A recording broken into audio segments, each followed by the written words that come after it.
Good morning, everybody. Hey! What a way to start a presentation. Thank you. It's been great. I'm not sure it will get better than that.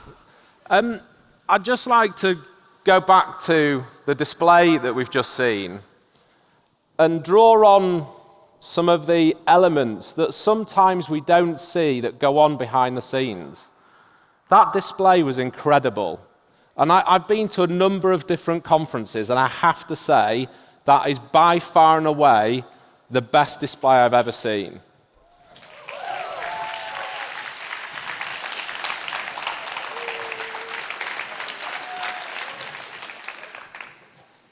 Now, what can we as teachers learn from those young women? Do you think the first time they climbed up their rope, they were successful? No? Do you think they have fallen a number of times while practicing? Probably. What have they done every time? Got back up and had another go. Sometimes in teaching, we're afraid to make mistakes. There's pressure within the exam system, the educational system, that we always need to be perfect. Yet being perfect doesn't come the first time we try something. So it's incredibly important that we have resilience, that we try new ideas, and if those ideas don't work the first time, we try and try again. Because only by trying and continually improving can we actually start to change the culture of the schools that we work within. So I'd just like to say once more, fantastic, that display, and it was absolutely incredible. And I looked at it thinking, I wouldn't even have the strength or the energy to climb halfway up the rope. Never mind do it repeatedly over 3 minutes while looking incredibly elegant whilst doing so. So one more final round of applause, please, for the young women.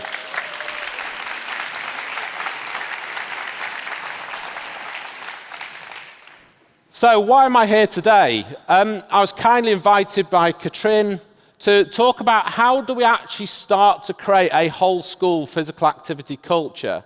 So this is sharing some of the work that's taking place in Bradford in the UK, but also in one of my positions in Norway at the Western Norway University of Applied Sciences. So across those two different projects, we started to learn a lot around what is a school culture and how do we begin to change it? And what are some of the factors that we need to address? Because what we don't want to do is keep putting elastoplasts over the problem. We actually need to change what the educational system is about, and that can start with inside the school. I've tried to help those people who English may not be so easy by putting some translations on the slides. I really apologize if they're not correct. Blame Google. I have had this checked as well, so hopefully they're correct. So before we start, I'd like to do a little task, because I like my presentations to be interactive and engaging. So we have 4 pictures on the slides. We have picture A, picture B, picture C, and picture D.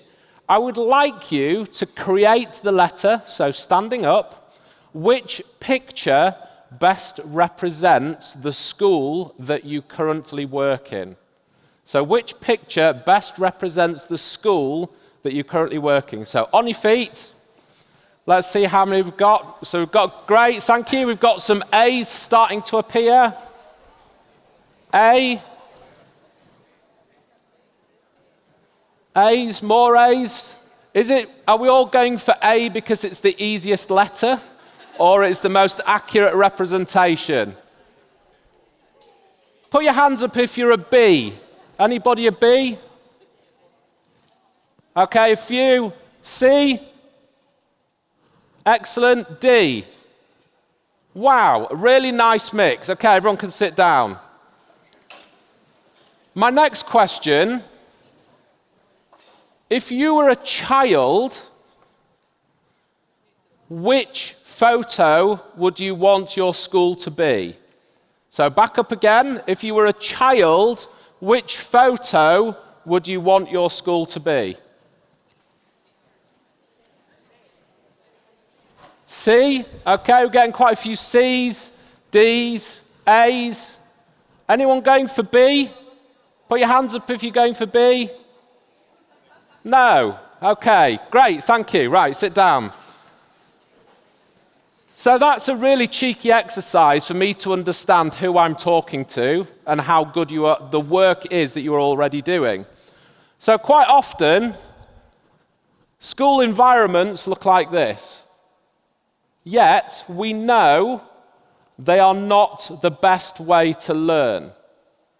They have their time and their place. If we're doing written English or written language, we may need to be sat at a desk.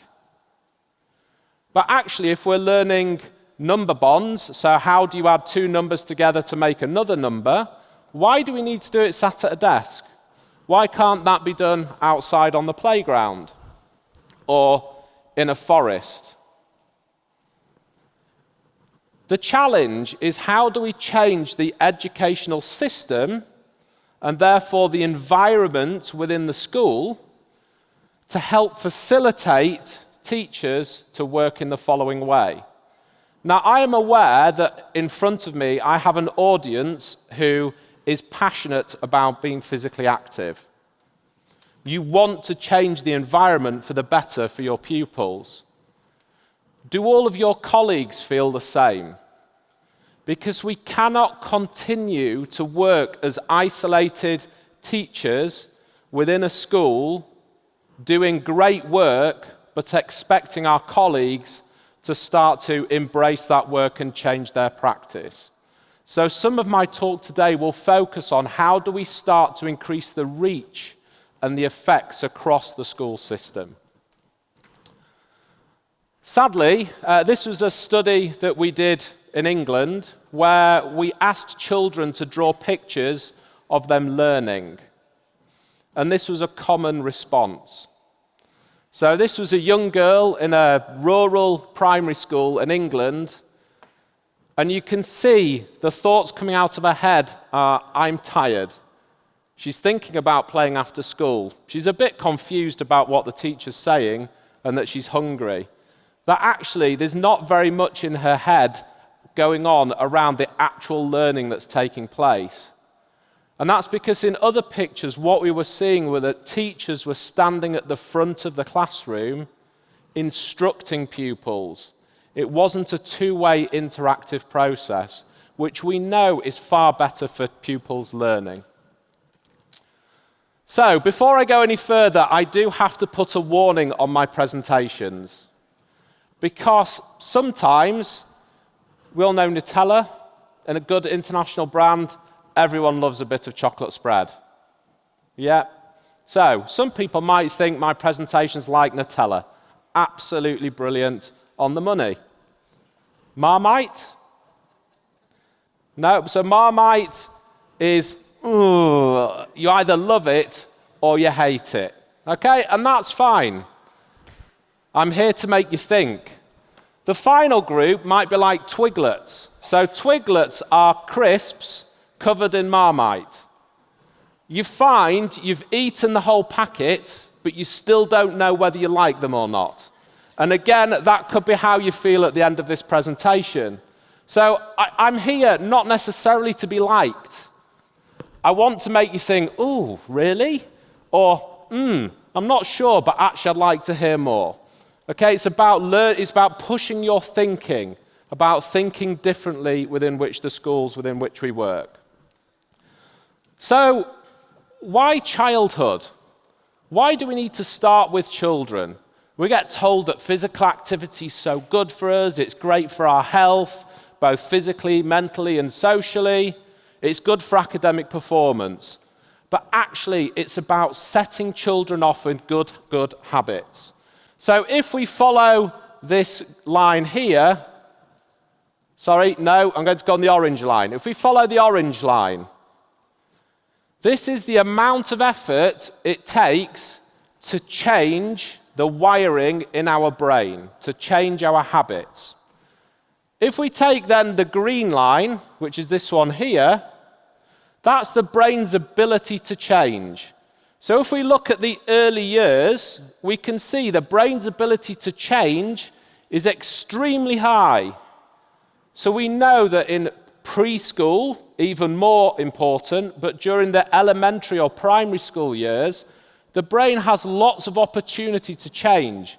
So we have a huge opportunity to create positive habits and mindsets. That physical activity is just the way we live. Yet, if we think about some of the school environments that we work in, sedentary behavior is the way that we live. We bring children into classrooms and we sit them down. And how does that play out when we come to conferences? We put rows and rows of chairs out and people sit down because that's the normalized behavior. So, wrong button. As we go on through our life, we can see our brain's ability to change decreases because the wiring inside the brain gets more reinforced over time. So the amount of effort increases. So if I was to work with everyone in this room to try and change your behavior, it's incredibly difficult because we are all set in our ways. So think about the teachers in your schools. They may have been teaching in the way that they teach for 10, 15, 30 years. To change their behavior, to help them to see the benefits of teaching in a physically active way, and then to change their teaching practice is incredibly difficult, but not impossible, because we can see the brain can still be rewired. Sadly, I'm kind of verging on this category here. You know, when you're on the surveys, I've gone into the 45 to 50 age group now, so, you know, right, I'm in trouble. Can't really change my behavior. So in terms of physical activity and selling it to people, we need to stop making the mistake of thinking people want to buy physical activity. It's not like a Coca-Cola advert where we have a desirable product. Physical activity for many people is not desirable. So we need to think, how do we package it and what are the messages that we need to give to different people to help them embrace being physically active? Because physical activity can be one of two things. It can be purposeful. We can decide to engage in an activity that is physically active. Or we could get physical activity by stealth. And by stealth means that the objective of what we're asking pupils to do or people to do is not about being physically active. It's about actually a completely different outcome. So for 3 summers, I worked on an international weight loss camp with children who were critically obese. Day in, day out, we would do lots of physical activity sessions where the main purpose was to be physically active. We used accelerometers, a way to understand activity levels in each session. And you know, the most active session was the treasure hunt. Because the treasure hunt, the purpose was not to be physically active, it was to beat the other team, to solve the clue first and win the treasure hunt. So we need to be careful and clever how we think about creating physical activity opportunities. Putting a different objective first can hide actually what our primary goal is, which is about being physically active. The second message is to think, if you are trying to persuade others about embracing physical activity, think about the different benefits that physical activity has and how you might use those benefits when talking to different people within the system. So if I talk to a classroom teacher, I don't talk about physical health benefits. I don't talk about obesity. I talk about engagement, the love of learning, and how physical activity can play a significant role in helping people around learning, especially pupils with special educational needs. We know that learning outdoors, which was fantastic to hear about all the research that's going on, that actually learning outdoors can help those pupils rather than constraining them within a classroom.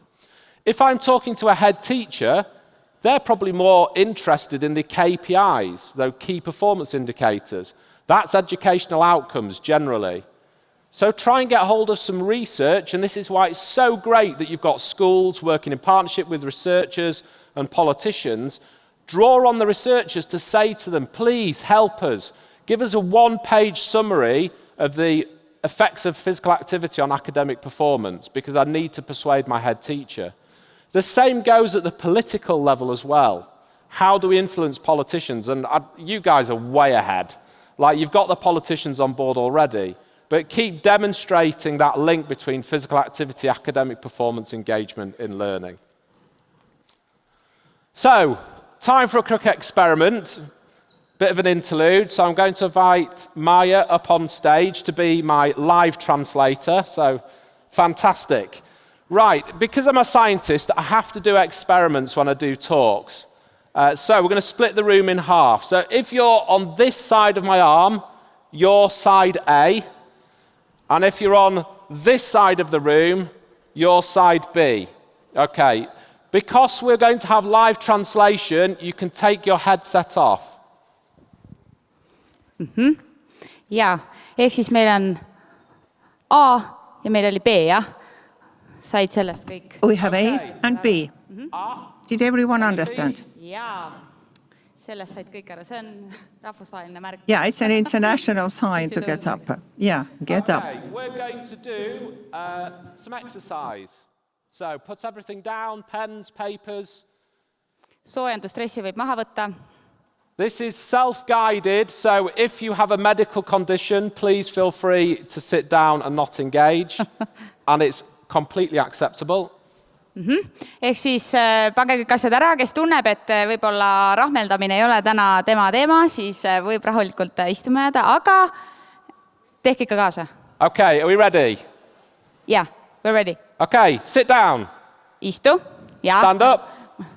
10 squats. 1, ja 10 kükki. 2, Iga 3. spordiinimese lemmik. Harjutus. Tule. 10 okay, running on the spot. 10 seconds, go, come on, faster. 10 sekki saad koha peal joosta. 10 seconds, go, come on. Ja teine pool saab elada kaasa. Jumps, off we go. Star jumps. Back to running on the spot. Sit down. Stand up. 10 squats. Come on, you're not going fast enough. Run on the spot. Star jumps. Ma ei jõuagi midagi vahele. Run on the spot. Intensiivne on see asi siin. Okay, sit down. Thank you. Okay.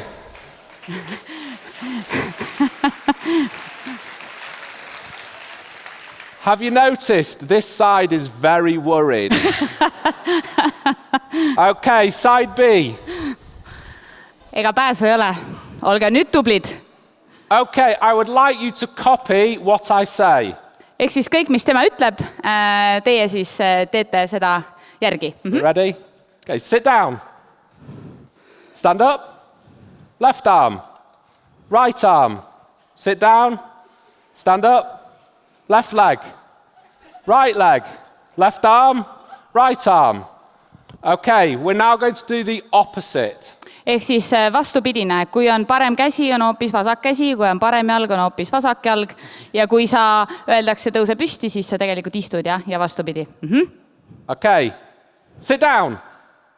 Ooh, you're good. Sit down. Too good. Stand up. Sit down. Left arm. Right arm. Left leg. Sit down. Oh, stand up. Sit down. Stand up. Sit down. Sit down. Stand up. Left arm. Right arm. Left leg. Stand up. Thank you. Okay, headsets back on. Thank you, Maya.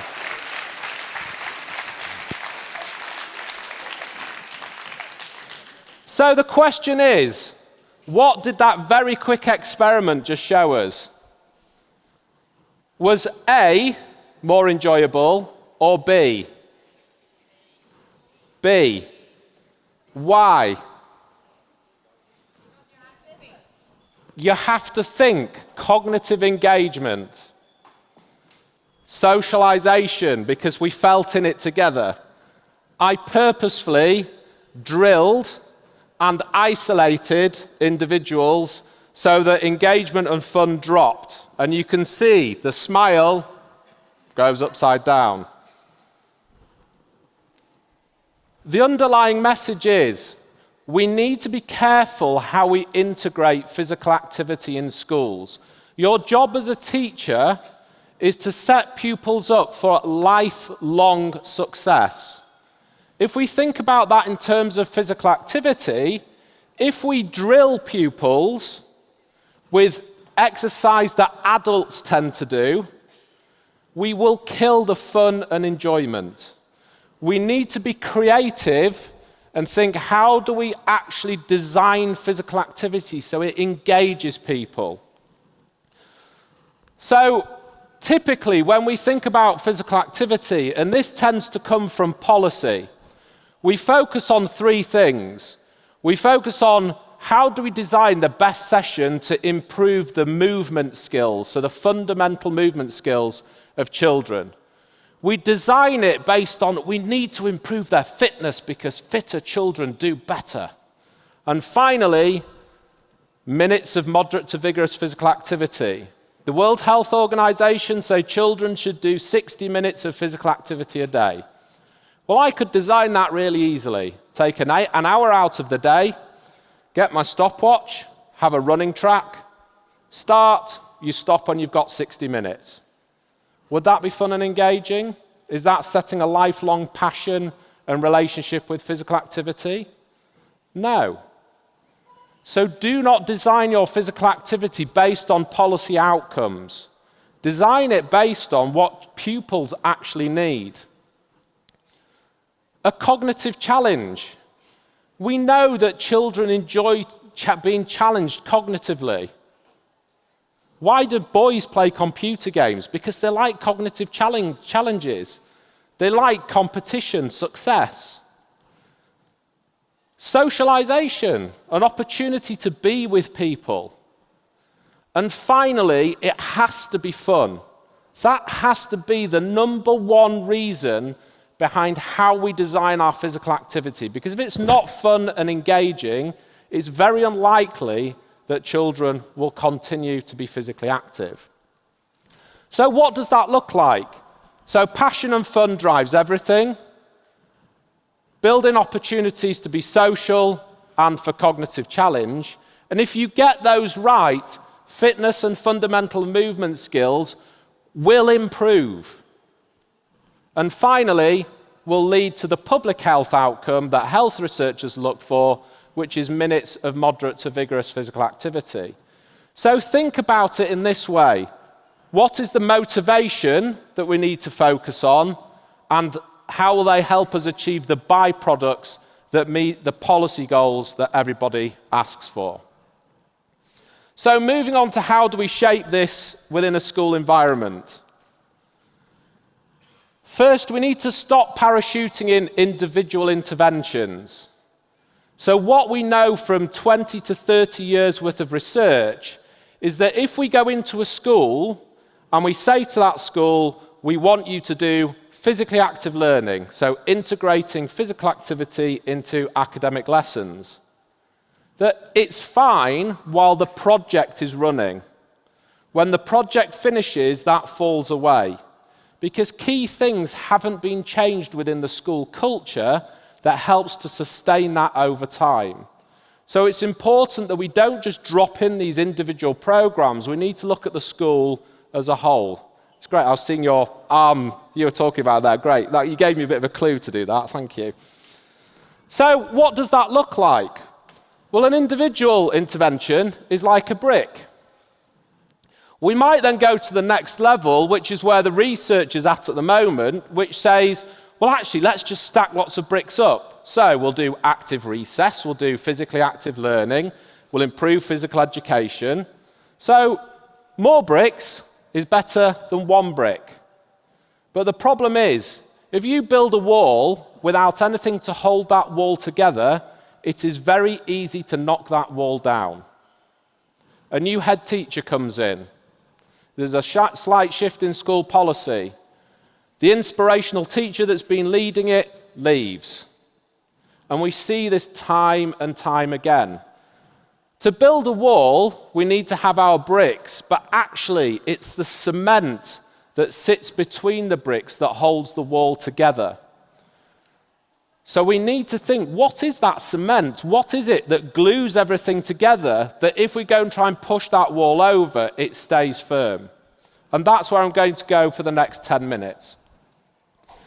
So, right, hopefully great, yep. We need to develop a whole school approach. So a piece of work that we did in England was we worked with multiple stakeholders to understand what are all the different parts of a whole school approach to physical activity. So we co-developed it with teachers, head teachers, policymakers, national organisations, researchers, both national and international. And we came up with something called the Creating Active Schools framework. But really, it's just a pretty picture. It tells us about what the jigsaw pieces are, but not what each picture within the piece needs to look like.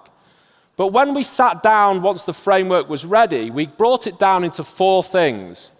We need to work with schools around their policies, around their environments, the different stakeholders who operate within the school, and finally, about the different opportunities that are available to be physically active. I'm happy to translate this in, well, I won't translate it into Estonian, but if you would like a copy, more than happy to share it, if that would help in any way. So when we work with schools, where do we start? We actually don't start at what we call the opportunity level. We work with schools starting up here. What is your whole school practice and ethos? Because the ethos of the school drives the culture. And the culture creates everything that happens underneath. So we ask our teachers, in England, every school has a mission and vision statement. Our school will embrace healthy lives of children for lifelong learning and well-being. That would be amazing. We ask them to tell us at the training, what is your school mission and vision statement? Quite funny, hardly any of them know. Okay, so they don't know what the culture of their school is, which is really sad. So actually, rather than the culture being driven by a mission and vision statement, it's just driven by what goes on every day. We then ask them to focus on their policy and their vision, because we know if we change the policy within the school, we can start to see a longer-term shift in physical activity behaviour. So what might that be in terms of policy? That could be when we hire new teachers, we will ask them to deliver a lesson in a physical way. That way you're making sure you've got teachers with competency coming through the door. When we do our reviews, so in England, every teacher has a review every year with their head teacher. We will put criteria on that review that asks how they're embracing physical activity within the school. So that's how we start to shift policy to change behaviour underneath. One of the ways we do that is and it's really interesting to hear that you're developing some kind of audit tool as well. And I hate the word audit, but to audit and help to understand what's currently taking place. So we drive our work in England through, we actually call it a profiling tool. So schools every year complete the profile based on policy, environment, stakeholders, opportunities. They answer a series of questions, and it gives them an outcome in terms of reporting and recommendations. So what's really useful is the school can see how well they're doing against creating a whole school approach to physical activity. That score is also for them. It's not for anybody else. It's not so we can go to the school and whack them over the head and go, oh dear, you've only got 50%, you should be at 80. It's you are at this part of your journey, how do we help you to get to 55% next year? Not 100, change takes time. How do you get to 55%? And through this tool, it makes recommendations and it's got integrated CPD, and that helps to create that change. So the next place we look to make change is within the social and the physical environments. So there's been lots of talk today around how do we change schools in terms of physically. So looking at the outdoor spaces. But just as important to outdoor spaces are your classrooms, your corridors, your school halls. You need to think about every single space within your school, not all at once, one at a time. How do we change that environment to promote physical activity? A simple example is bracing what's called universal proportionalism. So if we want recess, and in England we have an issue with children are inactive at recess, especially girls as they get into the later stages of primary. They just like to talk, but that's fine. They also like to sit down, not so good. But if this was the door out of my classroom, where would I put the bench for the girls who want to sit and talk? Point for me. All the way back there. Okay, so at least we get 2 minutes walking there and 2 minutes walking back. But we're still enabling them to do what they choose to do at break, physical activity by stealth. The social environment is made up of the conversations that take place within the school. If it's, oh, Maya again, she's outside with her pupils and they're creating so much noise. This is ridiculous. She needs to stop doing what she's doing. Is that good? No, it's bad. Oh, have you seen what Maya's doing with her pupils today? Wow, don't they look so energized? I wonder what they're learning. I'd love to know more about that. We need to shape the conversations that take place in the school. That's your role. How can you get people to talk about physical activity in a positive way, with a positive frame? Next, and again, this was music to my ears earlier on, every school is different. We should not be expecting schools to do exactly the same thing. These are two schools from Bradford who we work with. I keep pressing the wrong button. An inner city school, very little green space, surrounded by dense housing. The opportunities for physical activity in this school are way less than this school that's got a multi-use games area, a swimming pool. I'm only joking, it doesn't have a swimming pool, that's just a playground. Would be nice though, wouldn't it? Lots of green space and trees, you can see far more buildings, so it has a lot more resource. So when we're working with the schools to facilitate change, we need to work with the schools to understand which strategies will be most effective based on their unique needs. And that is just the physical environment. It gets far more complex when we go into capability of the different people within that environment. 5 key groups need to be involved. And again, hats off to the work that you're doing in Estonia. School leaders are essential. We have to make sure they're on board. We have to make sure they are driving the change. Next, yourselves, teachers and other school staff. It doesn't just stop at the teacher, though. Too much weight gets placed on teachers who have an incredibly important job, which is educating our pupils. What about teaching assistants? What about lunchtime supervisors, if that is a thing in Estonia? We need to work with everybody. The children and young people themselves need to create what the approach looks like. So get them involved, listen to their voice, and I know Irini will be talking about that this afternoon. So a big shout out to your session, Irini. Find out how do we engage with children to help understand what they want that physical activity environment to be. Get the parents and guardians on board, and it was really interesting when you were saying about parents talking about muddy shoes. Sadly, that will be the loudest voice. The 95% who loved what was taking place will be, quiet and content and happy. The one who's complaining about muddy shoes will be shouting about it and emailing the head teacher and saying how this is completely unacceptable. We need to get them on side, and we do that through communication. Be upfront. We're trying something new. This is innovative. We're working with a world-leading university. The ministry's in support of this. Use the leverage of all the partners and put the blame on them, okay? Because that takes it off the school. And that's what we say to our schools all the time. Blame the researcher. We can take the flak. Gives you space to examine and try things out. Finally, this wider stakeholder group. So who are the people beyond schools that you can draw on to help your school? So whether it's a local public health team or a local sports association, bring them in and help them to be part of the journey. Finally, we then come to the opportunities. So this is at the bottom of the framework. So two things. One, anything in the middle and to the left is an in-school opportunity. The nearer to the center of the framework, the bigger the impact.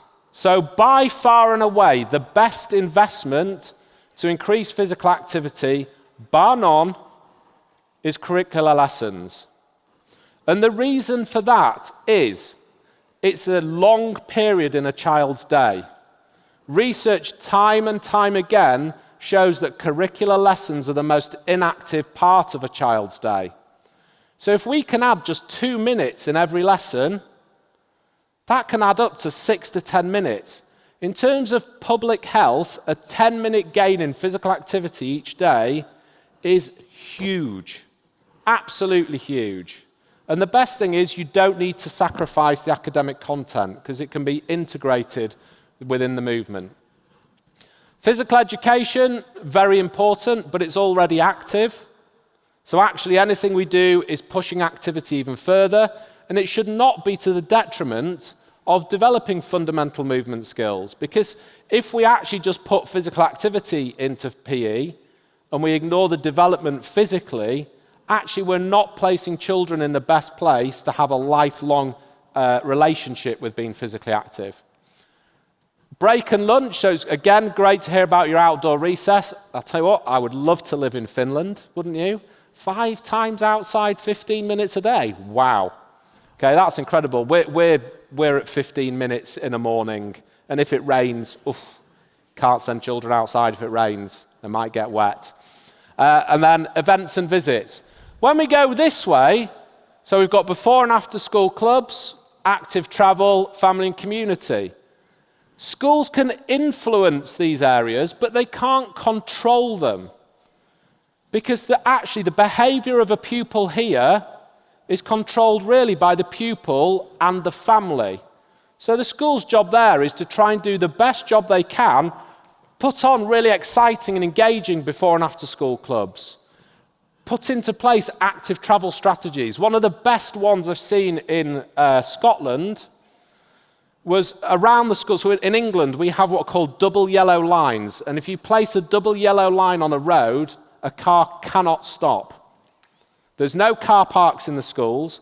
So in Scotland, they put double yellow lines on for 400 meters around the school. So what that meant was that parents couldn't get to the school with a car. They had to stop 400 meters away. Physical activity through stealth. I mean, you can imagine what the parents probably said. I bet it didn't go down well for at least the first 6 months, but again, you blame the researchers. It's their fault. So how do we start to build teacher behavior? So we did an interesting piece of work when I was in Norway to look at what do we do with teachers to start to shift the behavior of those who are reluctant. So this might be some of your colleagues. And actually, it's quite complex. I'm not going to go through each of these because I realize I'm talking far longer than I should be, but I'm going to skip to the next slide and we can share these slides afterwards. But what's important here is to understand what's called the innovation distribution curve. So down here, we have our innovators and early adopters. So that's you. Okay, but you are not normal. Have you noticed? There's less of you and more of these people. So this is our early majority and late majority. This is the main distribution of teachers with whom we work. Sadly, most things don't get into this group because they stop here. Sorry, Mari, I'm going to pick on you again. She always does the new thing that comes into school. Oh, look at the energy that she's got. Oh, I wish I had that energy. I don't have that energy. I'm just too busy. You know, that's what happens. When we get the innovators involved, everyone else switches off because it's always what they do. What we need to do is get into these people here. And to get into these people here, it's called the Influencer Framework, a very, very good book. If you want to read, it's about systems change and behavior change, the influencer model. We need to find who is the real leader in the school. And I don't mean the senior leader. It might be them, but who's that person that everyone goes to speak to about something? Or when they're in the staff meeting, they listen to that teacher when they speak, the room goes silent. That's the individual that we need to target. And quite often, they could be in this place here. So how do we get them on board? Well, the lessons we've learned about the early and late majority, the early majority will join when they see the value. So we've got to understand, how do we build value for that early majority so that they want to be part of it? Next, the late majority, so together this is 68%, they join when they see plenty of support. So that's easy. How do we make it easy for them? Because if we don't make it easy, they're not going to do it because they're already busy. Okay, so we've got to change that system. I'm going to skip this bit because I'm over time. But if we go to onboarding, so again, this is a piece of work that came out of Norway, it's these three things here. We need to understand the initial mindset of teachers. Quite often, and I've made this mistake numerous times, you need to take on physical activity. It's the best thing that you can be doing with your pupils. It's got all of these amazing benefits. It makes you physically better, better for your academic health. Actually, I need to walk in and go, what does being a teacher mean to you? Why were you why did you decide to be a teacher? What do you think we're trying to achieve in a classroom with your pupils? So I'm understanding their initial mindset. That also helps me to understand what they value. So what matters to them? And once I know those two things, I help them understand the benefits of being physically active. Have you thought about, actually, one of the things you're talking about here is pupil engagement. Well, have you ever actually questioned when pupils are sat down in your classroom, are they fully engaged? Here's a piece of research on it. Do you know how I could help you to change that? It's those types of conversations. And researchers are terrible at going in and telling people what they should do. Not you guys, but generally. We need to shift the conversations that are taking place to help us buy these people into what we're trying to do. I'll miss this out. I'm going to miss that out. And come to the final point. I am finishing. Sorry, I know I'm over time. So how do we start to change people's behavior? So this is an academic called B.J. Fogg, I think from Harvard, has got a great book on behavior change, but behavior change in kind of easy everyday language rather than the kind of nonsense scientific stuff. And to be honest, this figure tells you everything. Or it doesn't if you take it off the screen. So this is the action line. So we know anything where we prompt behavior that is above this line will change that behavior. Anything that's below it, even if we have prompts, it's going to fail. So if it's hard to do and the motivation is low, teachers aren't going to embrace it. I've even got someone ringing me now to tell me to get off stage. If it's easy to do and the motivation's low, which is probably where we need our projects to be, because let's be honest, motivation in all teachers is not high to embrace physical activity. It can work. So my challenge to you is, how do you make physical activity easy to do for the teachers that you work with within your schools? Because when you then put the prompts into the system, they're more likely to start to embrace it. So an example to put it into a personal context, it's New Year's Eve. And New Year's resolution, is that a thing in Estonia? Yeah, I'm getting some nods. Put your hands up if you've said, right, my New Year's resolution is to lose weight or go for a run or get fit and exercise. I'm there year after year after year. Okay, what's the issue? The issue is we make the action too hard. Sorry, We make the action too hard. Our motivation is really high. So for the first 2 to 3 weeks, whey, trainers on, out the door, go for a run. How far do we get? 1 week? 2 weeks? 3 weeks? Still seeing some nods? 4 weeks? Yeah, we're starting to drop off. Okay, because life happens. And life takes over our own personal goals. Okay. Let me reframe it. And you can email me to let me know if this was successful. New Year's resolution, I want to get fit. My resolution is at 6:30 every day, I'm going to put my trainers on and step outside the front door. And that's my success. Can you do that? Alarm goes off, trainers on, step outside the front door. What I do outside the front door doesn't matter. That's success. And I need to do that for 3, 4, 5 months for it to become a habit. Okay, but it's difficult to fail at that, isn't it? If I decide to go for a walk or run, doesn't really matter. I've started the first step on my journey to becoming more physically active. So, final message. You can't create systems change or a whole school approach overnight. You can't do it all together. So if you think about building a wall, you cannot build that wall in 1 year. What you need to make sure is that wall has incredibly strong foundations and then build the layers on top year on year on year on year. So think about what's some of the low-hanging fruit, what is easy, and then build on top of that. And it's okay to do one step at a time. Big thank you to my team who I work with. Last plug, we're bringing an international audience together in Bradford in June next year. We would love to see some of you there. We've got 25 countries registered interest already to come together to share learning around physical activity in schools. Thank you very much. Sorry for running over. Thank you, Andy. It was really a great inspiration. And indeed, we are a little bit in a hurry.